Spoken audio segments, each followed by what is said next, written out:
Welcome to Front Office Pros. The NFL Scouting Combine has now come to a close, and we witnessed most of the offensive prospects for the upcoming NFL Draft.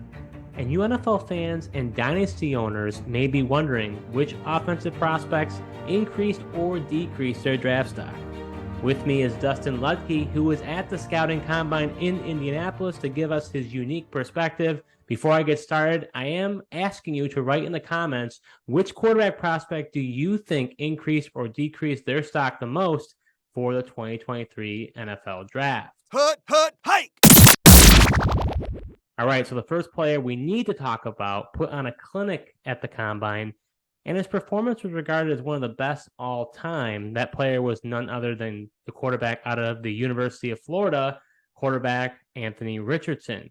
Richardson measured at 6'4", 244 pounds, an arm length of 32 3/4, and a hand size of 10.5. Not only did he run the third fastest 40-yard dash time for a quarterback in combine history at 4.44, but he also broke the record for a vertical leap for quarterbacks at 40.5. He additionally ran a 10-second split time of 1.53 and a broad jump of 10.9, which tied another record. The former Gators quarterback had an okay redshirt sophomore season, throwing for 2,549 yards, 17 touchdowns, and 9 interceptions. He also ran for 654 yards and scored 9 rushing touchdowns. Dustin, you were at the Combine. How much talk was there surrounding Anthony Richardson, and how much do you think he increased his draft stock? The talk on Anthony Richardson started on Friday. So Friday morning was press conferences for wide receivers and quarterbacks. And when he came out from the back, everyone just kind of went, oh, like he's big. Like he was noticeably bigger than most people in the room. I'm 6 foot, and I wasn't right next to him, but I was close enough to like, oh, he's clearly big. There's like that. People that are 6'1" or 6'2" don't look that much taller than me. When you get like 6'4" and 6'5" and up, like they look noticeably taller to me at 6 foot.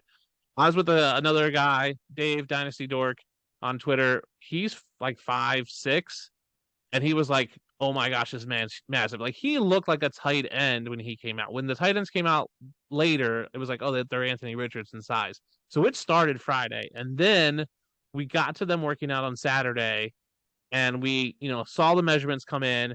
Then we see the vertical jumps happen. We kind of see the broad jumps, and then you get the numbers, and you're like, oh my gosh, he's setting records. And then he ran a 4.4, a 4.44, and so they tell you in the combine you are not allowed to cheer during the 40 times. It's supposed to be like dead quiet. When he ran that, the place, and now there was probably 10,000 fans, erupted. Cheers, claps. It was incredible. And like, I don't know what was going to happen because we had heard nothing. Like, no sound. Like, there was nothing because they're running 40s. The place audibly knew it was something special. And from that moment on, while they were doing drills, every time he got up to throw, there was an electricity in the building. You're like, oh, what's going to happen next? Even when they're throwing like those like 5-yard slants. And then they got to the go routes, and everyone was just waiting. So the go routes is they hike the ball, they fake hike the ball on the 20. Receivers take off. They're supposed to throw the ball at the 30, and they're supposed to catch it around the 50. Bigger quarterbacks, notably like Josh Allen a couple years ago, waits and they just let the receiver run and they chuck it. Anthony Richardson ended up dropping back to the 10, throwing the ball when the receiver was on the near side 40. He caught it on the far side 30, almost 35. So he was throwing it like 60 yards in the air, perfect strike to these receivers. And he did it 3 or 4 times. And then they rotate. The way it works is they rotate quarterbacks in, so they get 3 throws. And then we're just waiting. And there were some redos because if the receiver doesn't catch it, they get a redo. And everyone's like just hoping that Richardson got another throw. Rich Eisen and Dan Jamar were on the broadcast, and I had it in my ear. And they were like, let's get him one more. And everyone just was like, almost like they got to get him one more. And he had that last throw, and he just aired it out. Again, another like 67-yard bomb. That's all people were talking about for literally Friday and Saturday. And even on Sunday when the running backs, it was just like, I can't believe he's this good. His all the measurables, all the comparisons. It was just incredible what he did and what he measured at. Now, obviously, it's the height. There is some questions about his production on the field. And then, but if you look at his odds on the sports books for him to go first overall, it was originally like negative 5,000, and now it's like plus 230. Like there's talk of him going 101 overall in the NFL draft. I'm going to say push. Let's pump the brakes on that a little bit. I still think he could. He's probably going to go top 5, but he probably needs a year. Like he needs to sit for a year, but he's still going to go top 5. If a team loves him, they could trade up to 101 to get him. I think because he's an athletic freak, and we've seen the NFL go that way with Josh Allen and what Lamar can do and what Daniel Jones did rushing. Like we've seen that just adds so much upside that people are going to want that. He definitely increased his stock. Going into the draft, it was Stroud and Young as your 1-2. Now you're going to Stroud, Young, Richardson is 1-2-3, and they're in that same tier. So he really jumped a tier for me, which is really hard, I find, in the combine process. And even any prospect, like, I don't want the combine to totally dictate that because that's bad process. But like, if he went from tier 2 to tier 1, like that shows that he really balled out. And he had an historic combine. It was incredible to see. Lots of talk. It's all fans and media were talking about for 2 days at the combine. Yeah, I mean, I agree with you. I mean, definitely a different experience being at the combine versus watching it from home. But I also had a similar appreciation for him. I did not cheer for Richardson, but I have to say the athletic testing numbers are off the charts. And when it came to the passing drills, it was really, I was really glad. I mean, it just worked out alphabetically, but it's very cool to be able to see Anthony Richardson throw and then CJ Stroud throw. Yep. I didn't feel like Richardson had the smoothest technique, but you saw the power in his throws. Yes. And I was going to mention about his deep ball because to me it was a thing of beauty. I think honestly, even, and we'll talk a little bit more about Stroud, but I think Richardson, as far as the deep ball is concerned, there was one throw he had that I thought was probably the best throw of the day, as far as he threw it deep, but sometimes receivers kind of have to let up, because the ball was thrown too high to be able to catch it. He threw it where the receiver was at top speed, and it just dropped right into the basket. And it was just on a rope, and it was just a fantastic throw. I thought his accuracy was good. Obviously, in college, the big knock is, 53.8% completion percentage last year. So that's the concern with him. I think he honestly, I mean, obviously they're not even in pads, right? So, I mean, they're just throwing around the yard. But I think he looked good. I think his accuracy looked good. I think the biggest question marks will be, draft experts had suggested that it would have been a good idea for him to go back to Florida for another season. He really only played one full season, a total of 19 total games. So it's not a huge sample size for him. So I definitely think at the end of the day, he leapfrogged Will Levis for sure. We'll talk about Will Levis in a little bit. But honestly, Dustin, I think Anthony Richardson might be one of the biggest boom bust prospects that I've ever seen. And we may have ever seen in the draft. Yeah, I'll say, go back to his deep ball, when he was throwing it, it didn't even look like he was trying that hard. Like, we were in the media section, and we were all saying, like, can he just, like, don't worry about the receiver, just chuck it. Just try to throw it in the stands on the other end zone. Like, just air it. Like, who cares the receiver? Just bomb it. He looked so effortless. It looked like he was just flicking his wrist, and the ball was going 60 yards. You see that from, like, Mahomes, a little bit from Josh Allen, and a little bit from Justin Herbert. They have just this effortless arm. When I watched some of the other guys, you could tell they were like winding up and like really putting their whole weight and body into it. He looked just effortless, that it was so easy. I can't imagine if he was like, if you were like, hey, throw it as far as you can, you've got 200 yards. I can't throw it 200, but he would just bomb it out. He was not, it looked like he was just so effortless in it. I agree. His accuracy was good. And going back to that stuff, they do velocity testing there as well and speed. He was like, he was, I think, second in the combine in velocity. Like, he was 60 miles an hour and like had the most velocity. Like, he can zip the ball. Yeah. I think he's not a project. He's got to sit for a year. But look at someone like Josh Allen. Now, came out of college with not a great completion percentage, obviously better than what Anthony Richardson had, but was able to work on that. So if he can go to a system and they can coach him up through that accuracy, right? You can, on some level, coach up accuracy. We've seen it specifically with Josh Allen. We've seen other guys. You can't teach size. His best comp across the board is probably Kyle Pitts, like this athletic freak. Yeah, that should excel at his position if he just gets the right coaching and situation. Obviously, we're still waiting for Kyle Pitts to like be great. Like he had a real good rookie year, obviously disappointed and then got injured. But right, everyone just is gonna love Kyle Pitts because of his athleticism. Really, Anthony Richardson is like a mix of the size of Josh Allen, the mobility of Cam Newton, and then like this throwing arm strength of like it's just a mix. Like he's got speed, like not as quick as Michael Vick, but like up there. But like Cam Newton's the closest portion we have, and I think he blows Cam Newton out of the water. Obviously, just didn't have the college production that Cam Newton had, but there's going to be a team that falls in love with him and takes him early. It'd be a shame to see him start right away because I think that's a detriment to his long-term value. Yeah, I agree with you. So quickly, I think both of us obviously consider him a riser at this point. Yes. Instant reaction here is where does he get drafted? Top 10, top 5? Where do you see him in the QB spot? And then dynasty wise, let's go super flex here. Where do you also stack him up? I think he gets drafted top 5. We could see theoretically quarterbacks go 1, 2, 3, and possibly 4. I think it's probably going to be 1, 2, 3 will be quarterbacks in some order of Stroud, Young, Richardson. Okay. Dynasty drafts, so dynasty rookie drafts, he should be in the conversation at your 10. I want to say 106. Obviously, I think Bijan's the 101. I think Stroud and Young are the better prospects and will have better sooner return on investment at 102, 103. I think at 104, you're looking at Jahmyr Gibbs.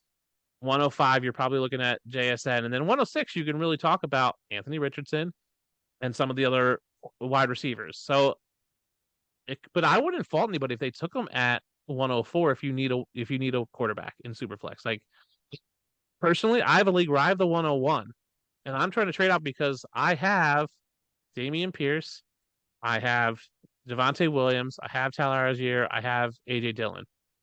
I'm okay. But my quarterbacks are Mac Jones, Jordan Love, and Desmond Ritter. I'm not in love with them.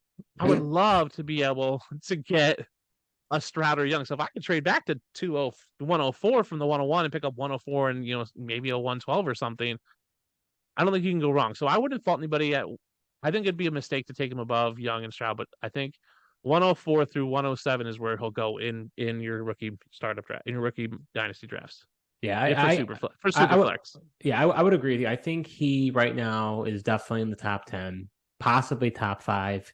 I think a team could get enamored with him, like you said, and take him. I mean, he's got the potential, right? I mean, they're all different types of prospects. When you talk about Bryce Young, CJ Stroud, and then Anthony Richardson.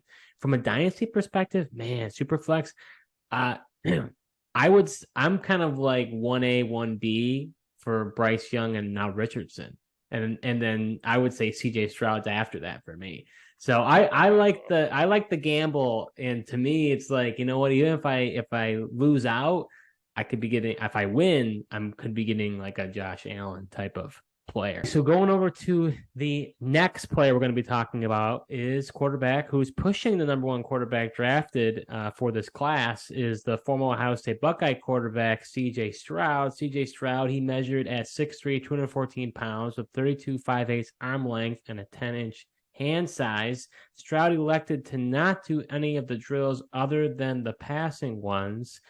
He will be completing the rest of the drills at his pro day, which is interestingly enough one day before the Alabama pro day.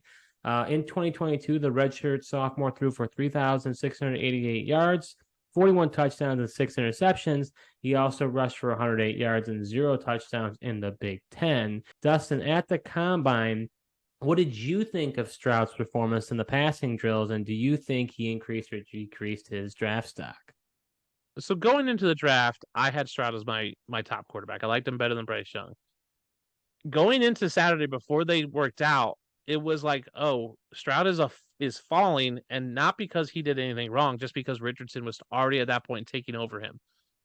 Just because of the hype of how big he was. He had done nothing wrong. He did great in his interviews. Size-wise was fine. And then he came out and threw, and he looked good.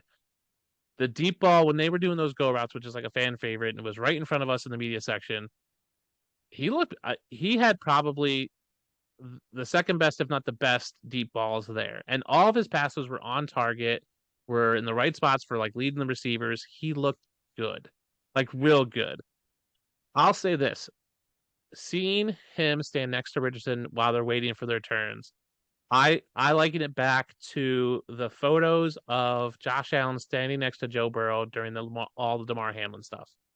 To Josh Allen is just a broad guy. So is Andy. They're broad-shouldered, bigger frame guys. Joe Burrow is a more slender guy, and that's what CJ Stroud. He's got a slender build, but still tall, but not like he's just not a. If they're running at you, you obviously want Stroud to come at you instead of Richardson. He's just not that big, but Stroud can sling it like straight up. Just looks effortless. He throws a really nice ball. Richardson had a couple that wobbled a little bit, but Stroud's were dead spirals. I still have Stroud as he was my one going in. He's my one coming out. I think he can start right away. So do I think he a riser for me? I think he stayed so, but he fended off everyone else.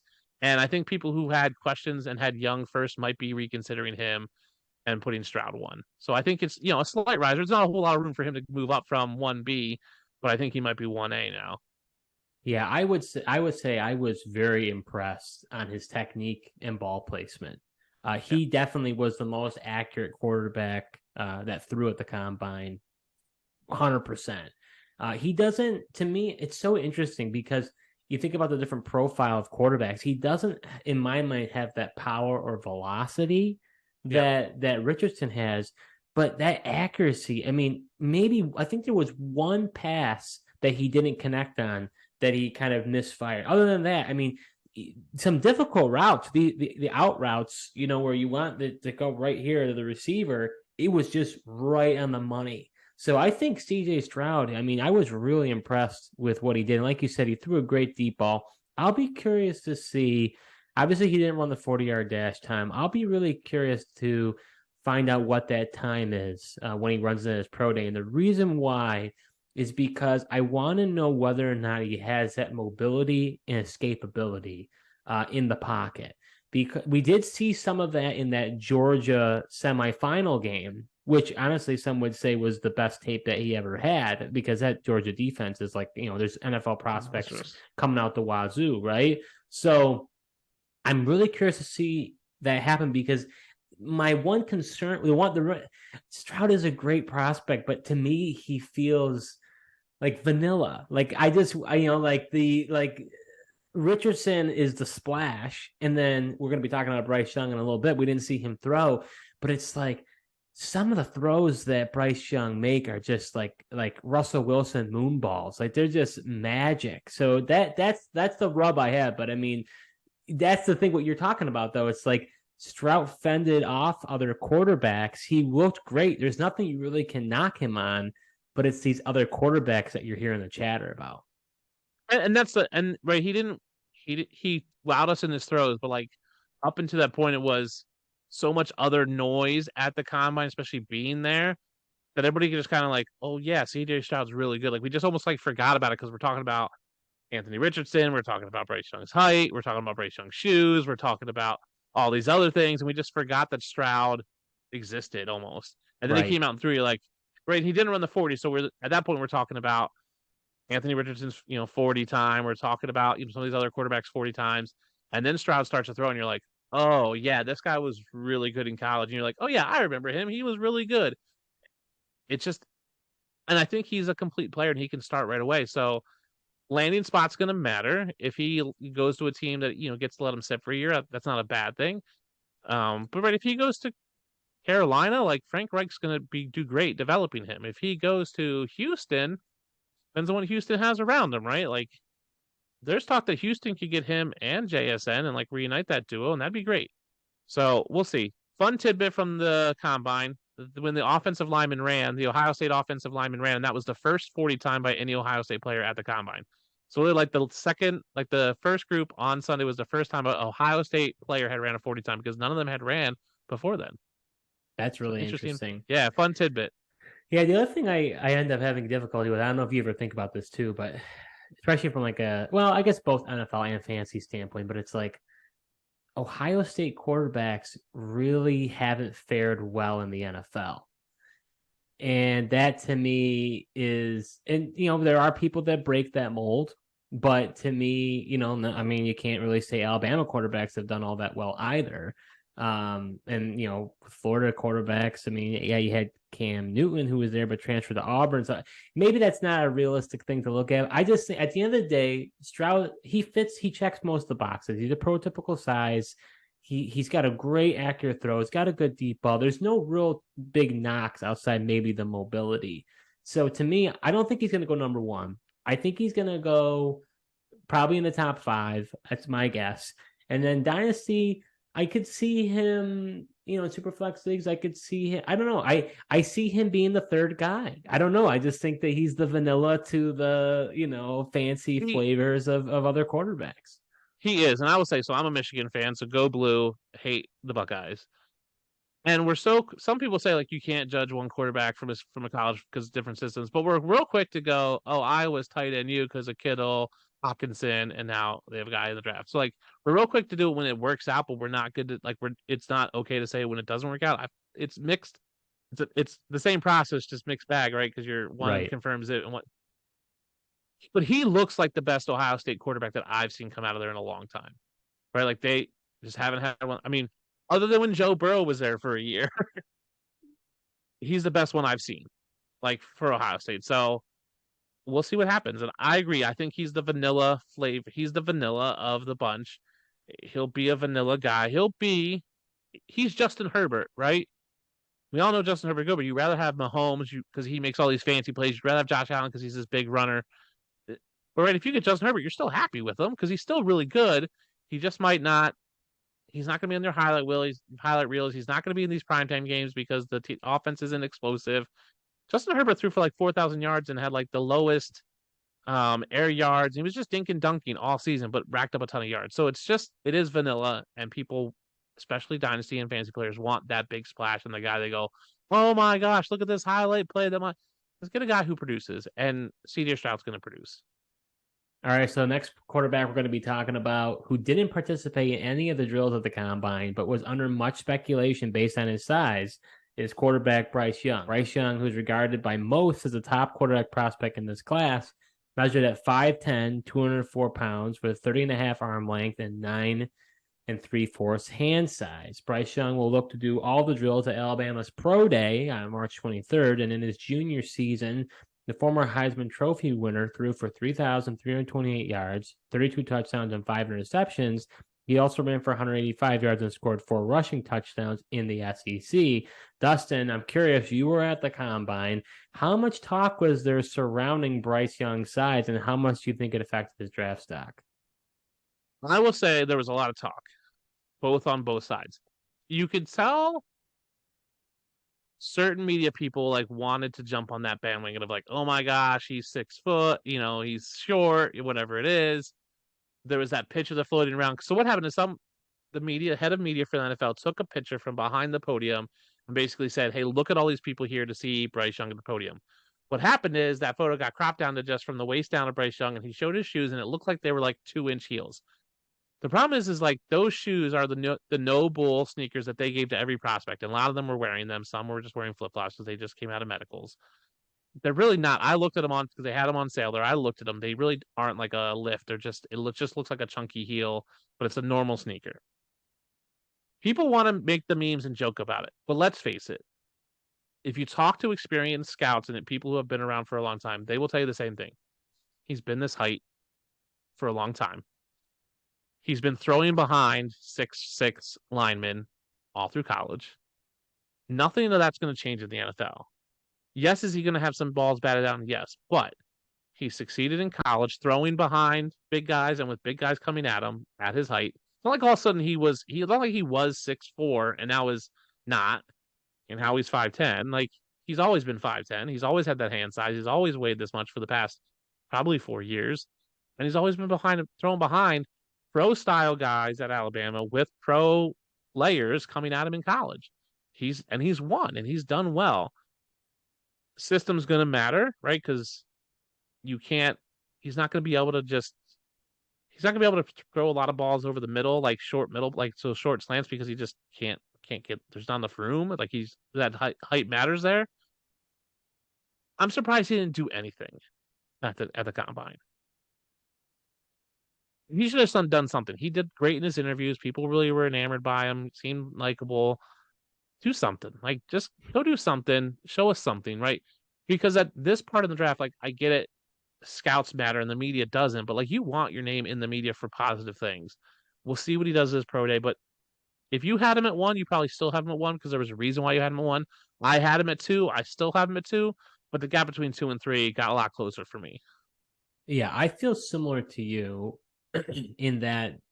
I mean, he was 5'10" before, and 5'10" and an eighth is what he measured at. yeah, but I mean, like, that didn't change. He wasn't like Yeah. 6'4" that became 5'10". Like at And the end of, go ahead. they had listed him at 6 foot, but we all knew he wasn't 6 foot.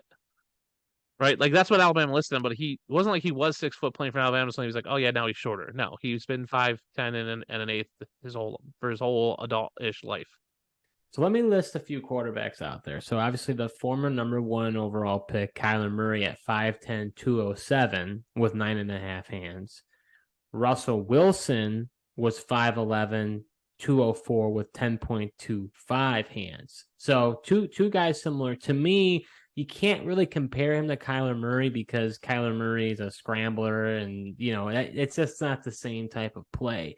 Russell Wilson, though, that makes a little bit more sense as to maybe a player that would be a similar profile to Bryce Young.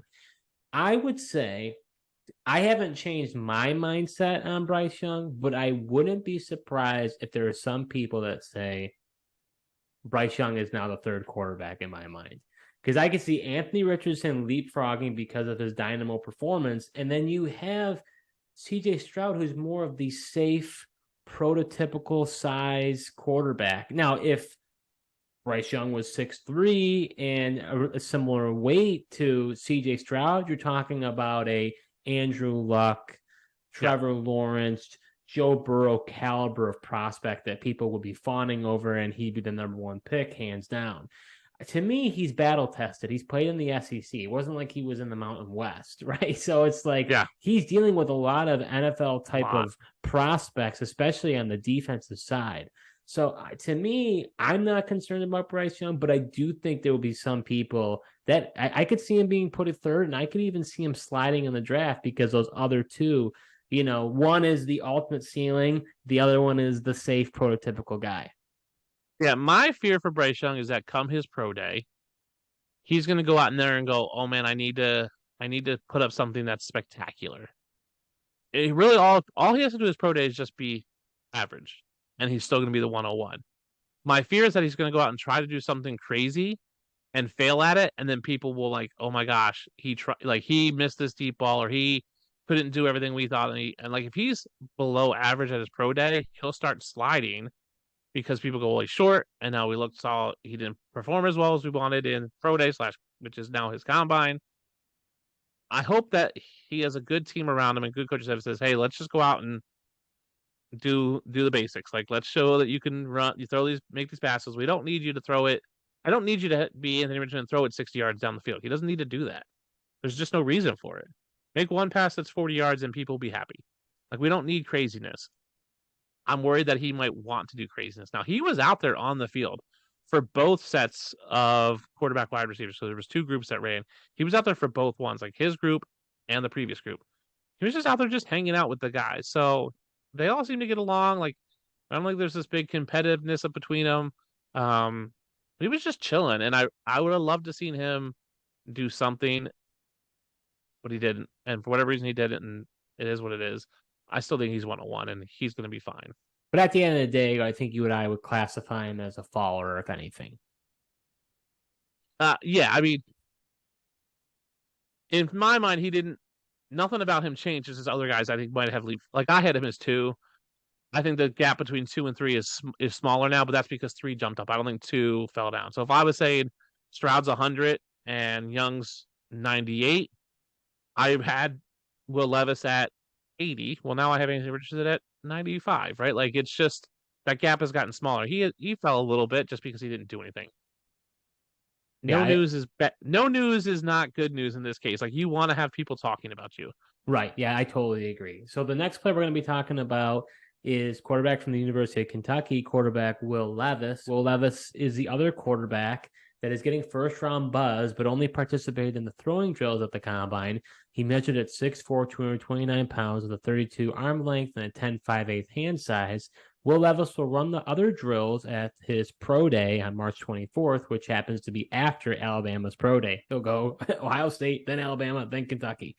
In his senior season, Will Levis threw for 2,406 yards, 19 touchdowns, and 10 interceptions. He ended up rushing for negative 107 yards and 2 touchdowns. That might sound alarming, but it's because he got sacked like crazy. Dustin, what did you think of Levis's performance in the passing drills, and do you think he increased or decreased his draft stock? I think I had him third, so he fell for me just because Richardson jumped him. He talked like he came out in his press conference and said, I have a cannon and I'm going to show off my cannon. The ball clearly comes out of his hand hot, and even on routes where it didn't need to, which is concerning because like then it's just like, are you just trying to show off, or just do you not have that touch? Everyone was watching him. Even he was in the first group, even the second group that was doing their verts and broad jumps stopped to turn around and watch him throw. He looked okay on the deep balls. Like he threw them, but like you could tell he was throwing them. Like you could tell he was chucking them. I worry about his ability to lead. He had a great press conference with us. I like his personality. He was, really talked about some of the things he's working on, talked about his, core strength and working on that, and real intelligent guy. No character issues, like didn't come off as a complete jerk like some of the other people did. I just wasn't wowed by him. I mean, yes, you saw the velocity and the speed, but he lacked the touch, which is some of those throwing drills, they want the touch. Like their routes that are specifically designed for that touch. He didn't have it. So the last drill they do is like a pylon corner of the end zone thing, and it's a new drill they've been doing for a couple years. Yep. The fade route, basically. The fade route, yeah. When you watch Stroud and Richardson, like they threw it up so the wide receiver had to jump to get it. He was just gunning them in there. Like the guys were catching them, chest, head high. Like you want a guy to reach it because that's where you want to get over the defender. Right. So I think he lacks that touch. He's like Richardson, where I think he needs to sit for a year. So the right landing spot with the right coaching staff will do good. But for me, he fell a little bit in the combine. He went from 3 to 4, and I think the gap between him and Richardson, which was previously him over Richardson, got bigger. I think Richardson really jumped up, and Levis fell a little bit for me.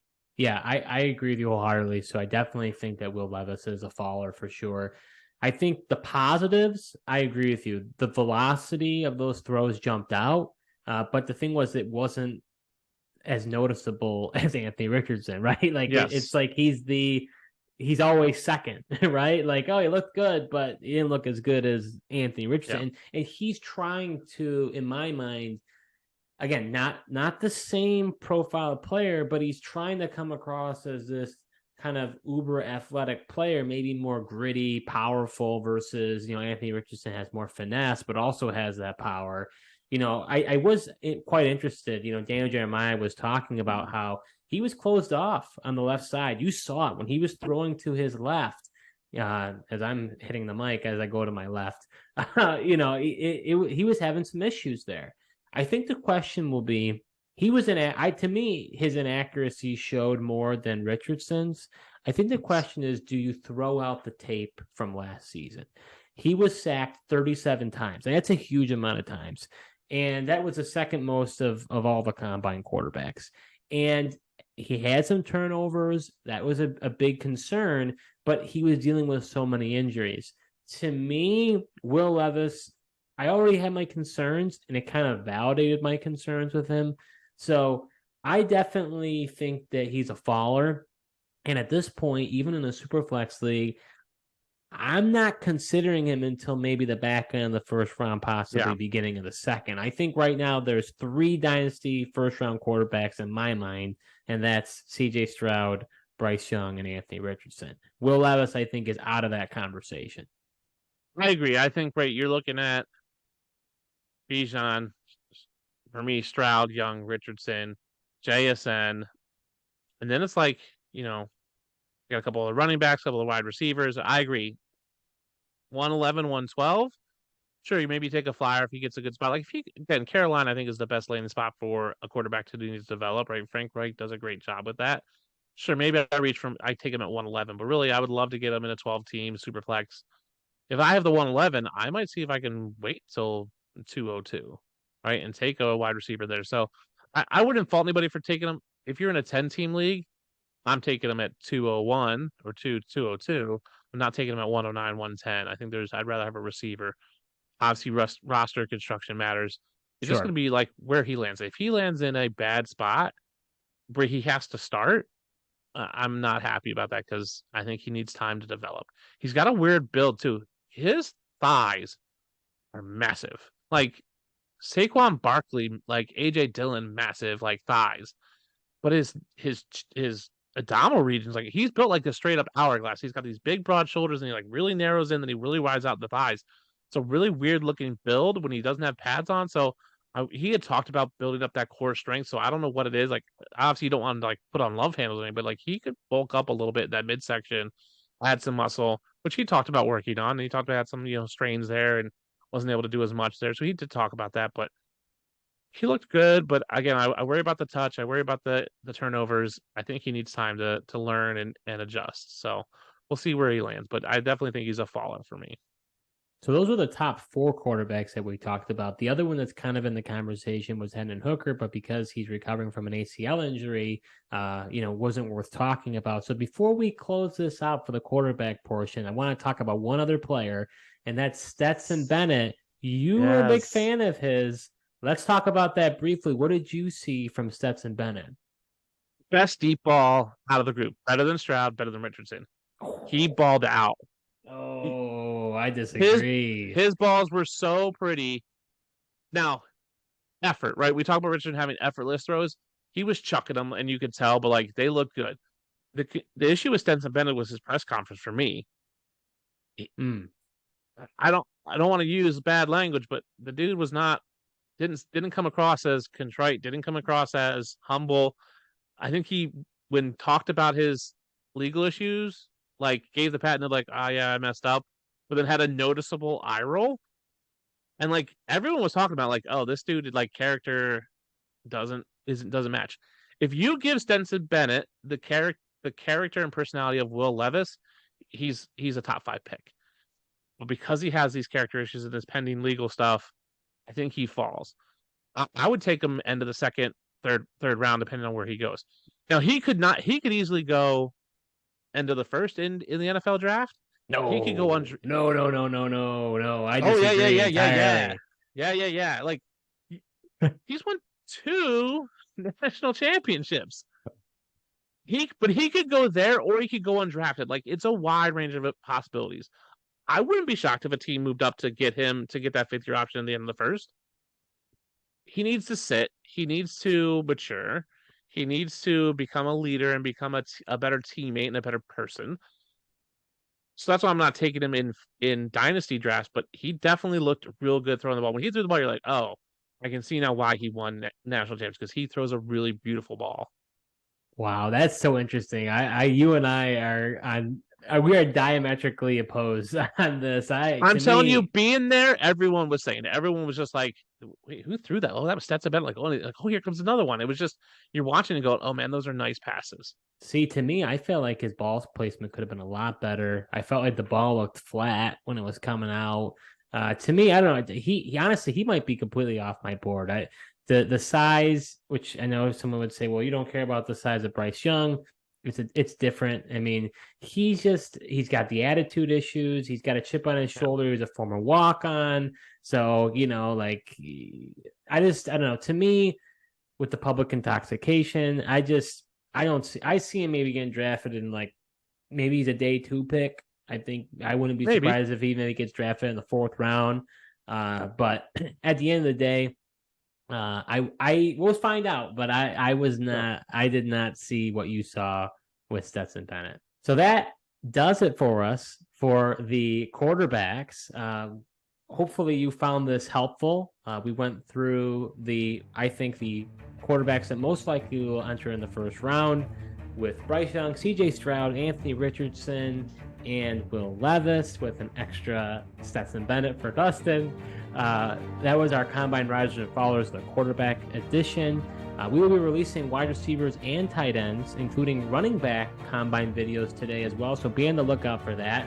We also recently did a defense edition for the Combine Riders and Followers. Check that out if you haven't yet. And if you enjoyed this video, please like and subscribe to our channel. We're going to continue to create more and more content for this off season, so you don't want to miss out.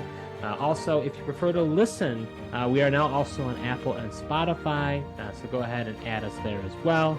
Don't forget to leave a comment below on which quarterback you think increased or decreased their stock the most for the 2023 draft. Maybe you're like Dustin and you love Stetson Bennett. Let us hear about it. Or maybe you're like me. But thanks so much for watching, and until next time.